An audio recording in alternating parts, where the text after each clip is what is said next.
The face of the Earth has changed dramatically over time, and most people know that once the whole world was one single supercontinent, Pangaea. Yet what might surprise you is just how much the Earth has changed in the time that humanity has been around, a relative blink of the eye in geologic timescales. While that's not enough time for massive continental shifts, it is more than enough time for weather and natural events to dramatically change territory that today seems familiar, but 100,000 years ago may have been completely alien to you. Humans too, though, are capable of dramatically changing our environment, and many coastlines today look nothing like they did before humans started expanding landmasses through dredging. The same goes for many of the world's lakes and rivers, with some rivers having been completely rerouted from the routes they once flowed for millions of years. Many lakes and reservoirs now dot the landscape that would not exist naturally, and in Spain, one such reservoir has kept a long-hidden secret safely sunken away from prying eyes under dozens of feet of water.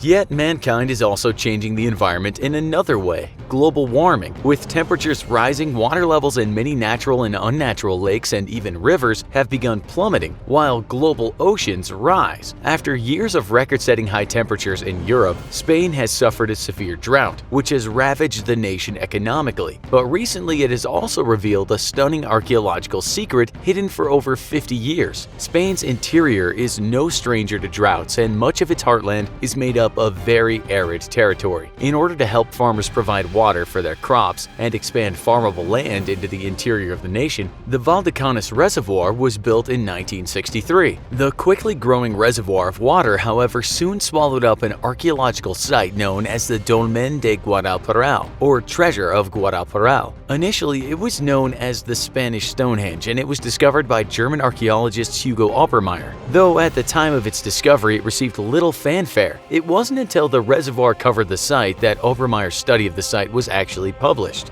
And thus the ancient monument lay forgotten, with only the very tops of the tallest stones poking above the waterline when the water levels fluctuated. That all changed, however, as global warming intensified the effects of the drought, and now the monument lies entirely bare, allowing archaeologists to study it once more. A circular monument made up of 150 large granite stones known as orthostats, the resemblance to Stonehenge is rather uncanny. Unlike Stonehenge, though, many scientists believe that this formation was once enclosed with a roof. The main part of the monument is an ovoid chamber 5 meters in diameter, with an access corridor that's 21 meters long and 1.4 meters wide. At the entrance to the main chamber stands an elaborate stone 2 meters high that's adorned with a snake carved on it and several cups, where it's assumed that ritualistic fluids would have been poured or held in reserve. The snake figure may have been some form of protective figurehead, guarding the site and possibly of religious importance to its builders. The main chamber itself is known to have been built by the inhabitants of the Iberian Peninsula around 2000 to 3000 BC, as it resembles the same type of construction as found at other sites west of the Iberian Peninsula. Around the entire structure stood another circular ring of stones, with the inner part of the monument buried under dirt and gravel. Scientists believe that the site could have been a solar temple dedicated to the worship of a sun god type figure. It was also likely used as a burial chamber, perhaps for figures considered noble or important to the tribal society that built the site. Modern archaeologists also discovered plenty of evidence, however, that they were not the first archaeologists to visit the site, with the discovery of many Roman implements indicating that their Roman predecessors had also excavated the monument. The Roman excavators, however, may have been more looters and less archaeologists,